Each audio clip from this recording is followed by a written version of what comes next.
afternoon. I call this meeting of the Michigan Public Service Commission to order on September 26th at 1:32 p.m.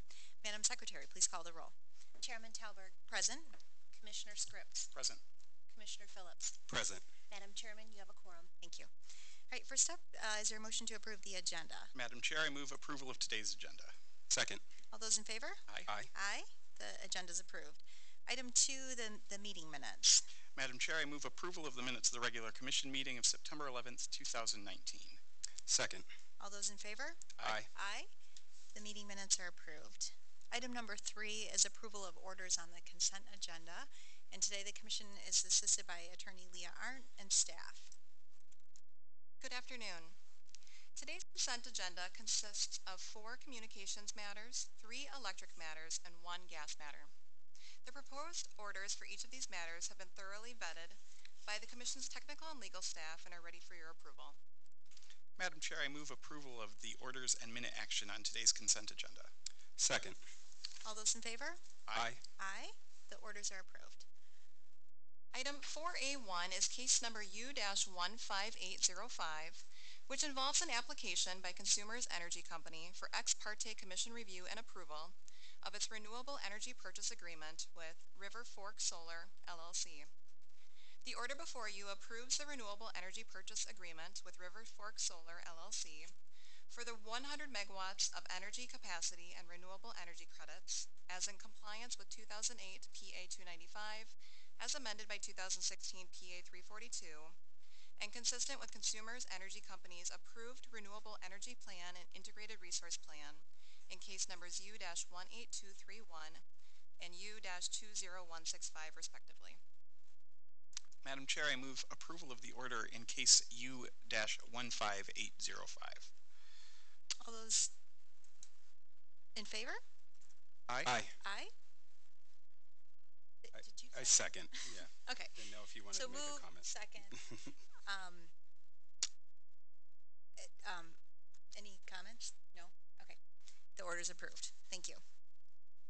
Item 4A2 is case number U-18091, which involves 2 petitions for rehearing and a remanded proceeding concerning DTE Electric Company's avoided costs and related matters pursuant to the Public Utility Regulatory Policies Act of 1978 and the December 20th, 2018 order in this matter. Staff member Caitlin Mucci is here to describe this order.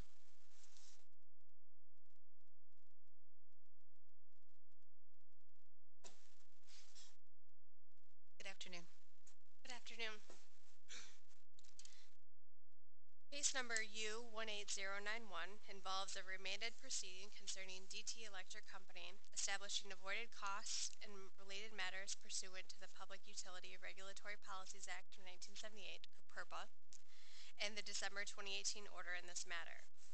The Commission initially opened this proceeding in 2016 to update DTE Electric's avoided costs and avoided cost methodology that had not been revised in over 2 decades. The Commission issued a final order in 2017 establishing an avoided cost methodology based on the hybrid proxy plant methodology, and DTE Electric subsequently filed a petition for rehearing of that order. Last December, the Commission issued an order granting DTE Electric's petition for rehearing, revised the avoided cost methodology to be based on the natural gas combined cycle plant Blue Water Energy Center that was approved in case number U-18419, and lowered the standard offer cap to 550 kilowatts.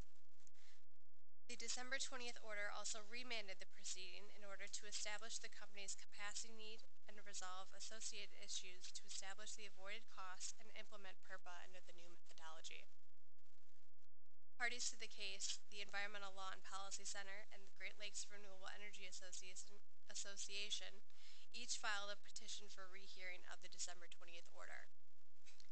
The order before you establishes an avoided capacity and energy costs based on the Blue Water Energy Center when the company has a capacity need, establishes avoided capacity and energy costs based on the Mid-Continent Independent System Operator, or MISO, annual planning reserve auction rate and locational marginal price, respectively, when the company does not have a capacity need, establishes a standard offer and standard offer power purchase agreement, establishes establishes a 5-year planning horizon, and finds that the company does not have a capacity need at this time.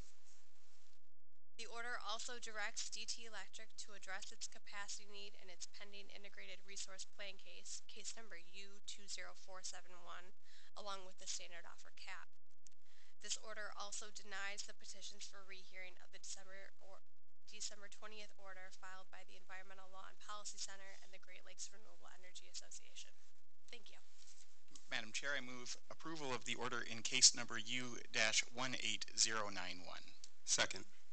I do have a few comments on this. This case has been pending for some time before the commission. It was several decades had passed before the commission had updated its avoided cost rates and methodology under the 1978 PURPA law. And as we undertook this process in the 2016 timeframe, it's since been a litigious, arduous process that parties, staff, administrative law judges, and the commissioners have grappled with the implementation of this 1970s law at a time when the electric industry is changing rapidly.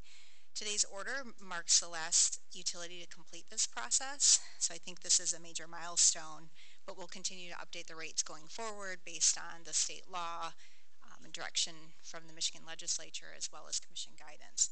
We're also monitoring actions by the Federal Energy Regulatory Commission related to PURPA reforms with a notice of proposed rulemaking recently released by the FERC. So I appreciate the patience and diligence to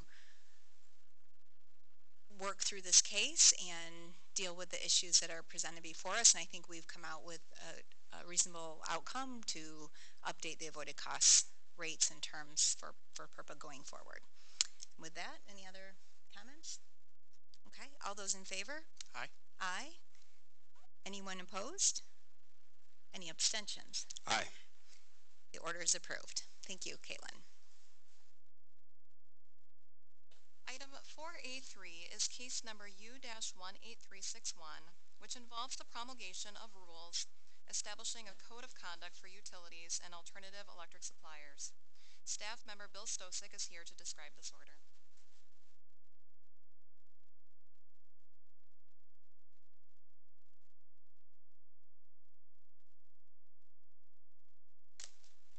Good afternoon. Good afternoon, Commissioners. On December 20, 2018, the Commission adopted final rules governing the Code of Conduct for all utilities and alternative electric suppliers in case number U-18361. The Commission directed the Commission staff to convene a collaborative with the utilities and AESs who are subject to the Code of Conduct, rules, and all other interested parties. The purpose of the collaborative was to identify a process whereby competitors could make a request for information known to the utility. Staff held the required collaborative on March 11, 2019, and subsequently filed the collaborative report on August 14, 2019. Approximately 50 people attended the collaborative, and participants were able to reach consensus on the content of a web page that will be provided by the Commission. The website will act as a single platform where competitors can track when a utility has shared information under Rule 9 and can make a request for the same information. The concept of a standard request form was also discussed, although consensus was not reached on its necessity or content. Additionally, 4 topics of interest related to the utility response to an informational request were discussed. These 4 topics include data privacy and security, the timing of utility response, competitor verification, and providing data on the same terms and conditions. The order before you addresses several areas. First, the order directs the Commission staff to create the information sharing website as described in the collaborative report. Second, the order provides an opportunity for any person to file comments regarding the necessity and content of a standard request form. And lastly, the order provides an opportunity for any person to file comments regarding data privacy and security, the timing of utility response, competitor verification, and providing data on the same terms and conditions. Thank you. Thank you. Madam Chair, I move approval of the order in case U-18361. Second. And Commissioner Phillips. I just would like to briefly recognize and thank the commission staff, including you, Bill Stosick, Kirk Forbes, and Lacey Lattimore for their continued hard work and due diligence throughout the Code of Conduct rulemaking process, in particular the rulemaking that governs value-added programs as directed under PA 341. As the Commission enforces the Code of Conduct rules, we will continue to balance the need for increased utility investment in innovation and R&D with the assurance that ratepayer dollars are not being utilized to promote cross-subsidization, uncompetitive practices, and undue information sharing between regulated and unregulated utility interests. Thank you. Thank you. I appreciate your comments. All those in favor? Aye. Aye. The order is approved. Thanks, Bill. Item 4A4 is case number U-20156, which involves a complaint filed by Greenwood Solar LLC against DTE Electric Company, alleging violations of the Public Utility Regulatory Policies Act of 1978, MCL 460.6V, and related commission orders. Staff member Caitlin Mucci will describe this order.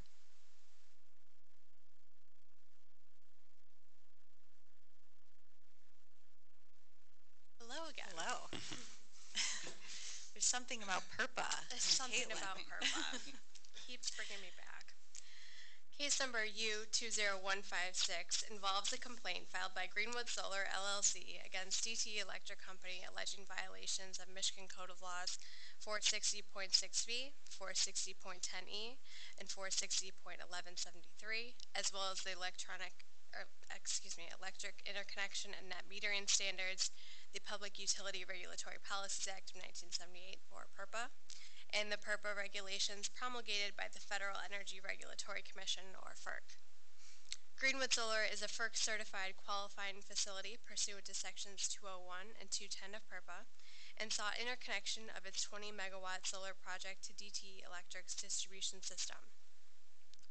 Greenwood Solar's complaint alleged, in part, that DTE Electric has unreasonably delayed the interconnection process in violation of the interconnection standards and Michigan's statutory requirements to interconnect merchant plants to its distribution system, and has refused to enter into contract negotiations for a PURPA contract for energy and capacity. DTE Electric denied the allegations in the complaint.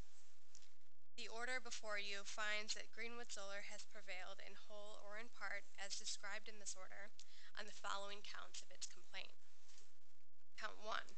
DTE Electric's failure to engage in substantive negotiations of an agreement for purchase of capacity and energy violates Greenwood Solar's rights under PURPA. Count 2. DTE Electric cannot unilaterally refuse to purchase capacity offered by Greenwood Solar. Count 3. DTE Electric's failure to engage in substantive negotiations of an agreement for purchase of capacity and energy violates Greenwood Solar's rights under DTE Electric Rider Number 6. In part, Count 4, DTE Electric has consistently failed to comply with the timelines in the Commission's interconnection standards. Count 5, DTE Electric has failed to comply with the requirements of Michigan Code of Laws 460.10E. And, in part, Count 7, DTE Electric is liable for the damages and costs its unreasonable and unlawful actions and inactions have imposed on Greenwood Solar. The order finds that Greenwood Solar failed to prevail on Count 6 of its complaint because Greenwood Solar has failed to establish, based on the record in this case, that it established a legally enforceable obligation under PURPA.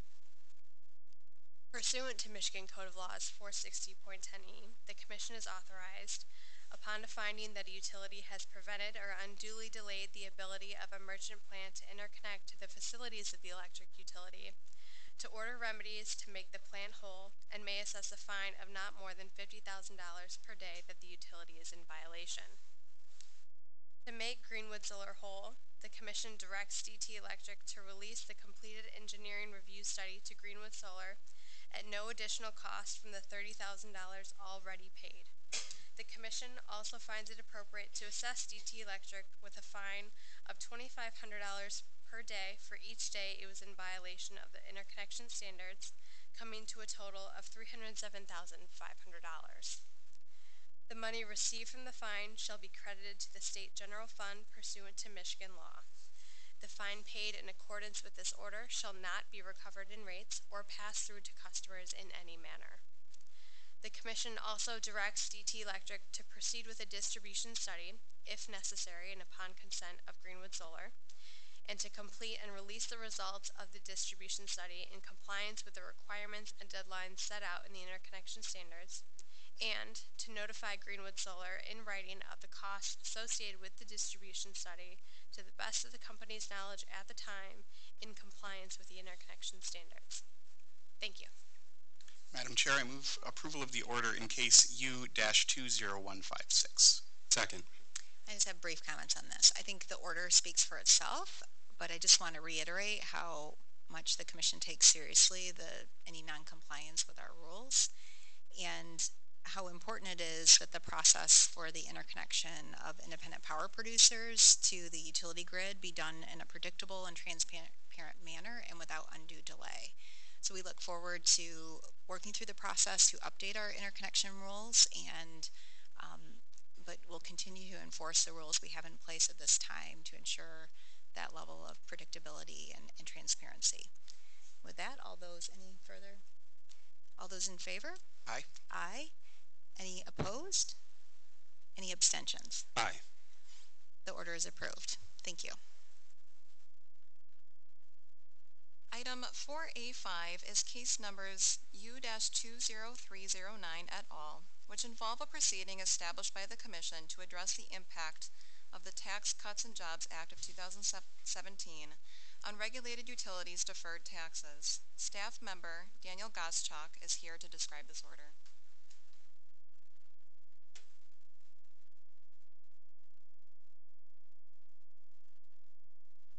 Good afternoon, Commissioners. I am Daniel Goschalk, the Electric Cost of Service Specialist in the Rates and Tariffs section of the MPSC's Regulated Energy Division. The order before you today, MPSC case number U-20309, approves the total refund of approximately $1.2 billion in excess accumulated deferred income tax to Consumers Energy electric customers as a result of the Tax Cuts and Jobs Act Calculation C proceedings. Calculation C encompasses the more technical, long-term accounting effects of the TCJA, including the remeasurement of deferred tax balances and the return of the excess. The $1.2 billion refund for electric customers will commence with an interim $32.3 million refund in the form of a line item credit or negative surcharge on customer bills following the entry of this order. This interim credit will continue until the remaining amount is addressed in the establishment of new rates in the company's next general rate case.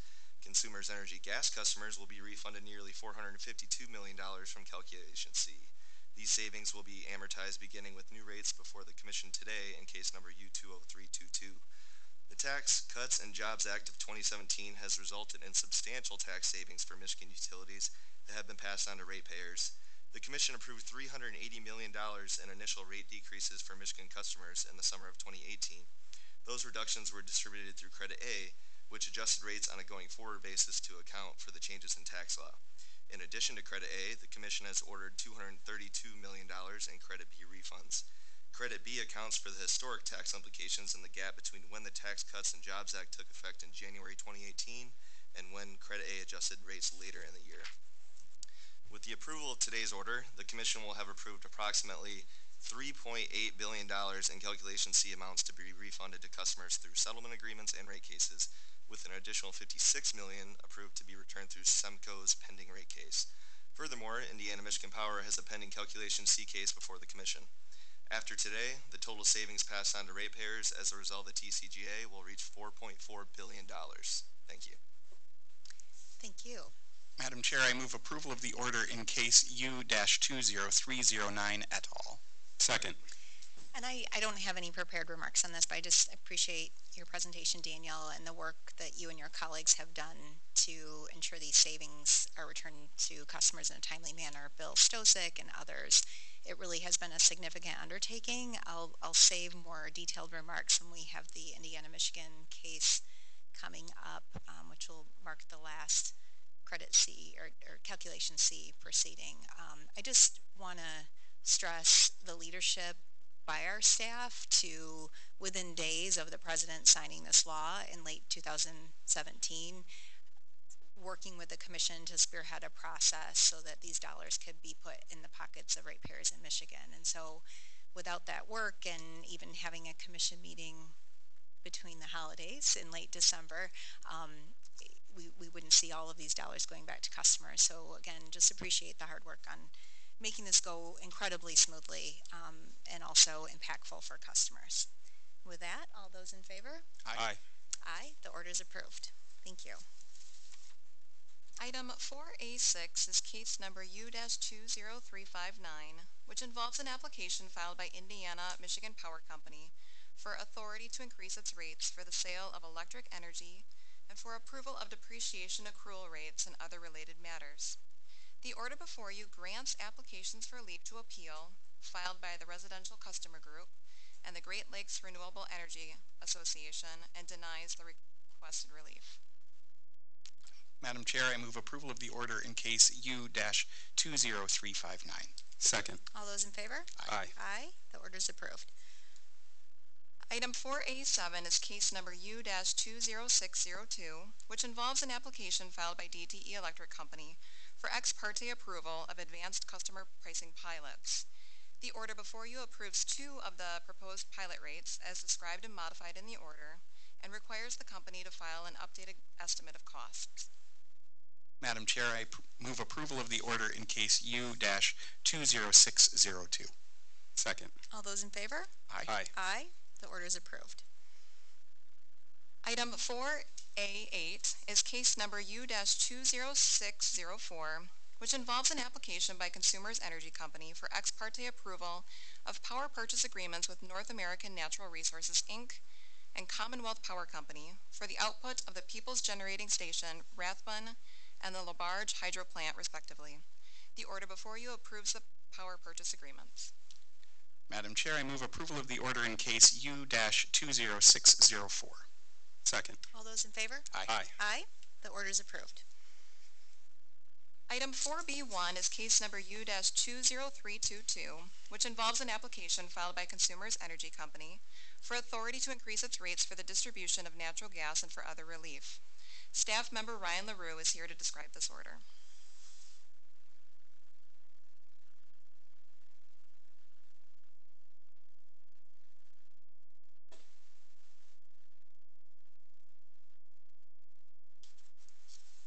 Good afternoon, Commissioners.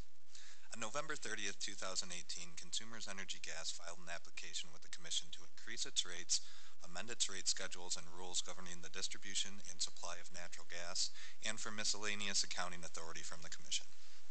The rate increase sought in this proceeding is based on the company's projections for relevant items of investment, expense, and revenues for the 12-month period ending September 30th, 2020. Consumers Energy Company originally requested a rate increase of $229 million on an annual basis to cover its projected natural gas revenue shortfall. The company later reduced its request to $204 million midway through the rate case process due to issues raised by staff and interveners in their direct testimony. In its application, Consumers also requested a return on common equity of 10.75%. The company explained in its application that additional revenues are necessary to cover increased costs associated with expanding its natural gas infrastructure, maintaining the integrity of its existing natural gas pipeline system, increasing operating costs, and investments in enhanced technology to improve the natural gas customer experience. The order before you adopts the October 1, 2019 through September 30th, 2020 test year, a jurisdictional rate base of $6.4 billion, an authorized return on common equity of 9.9%, and an overall rate of return of 5.84%.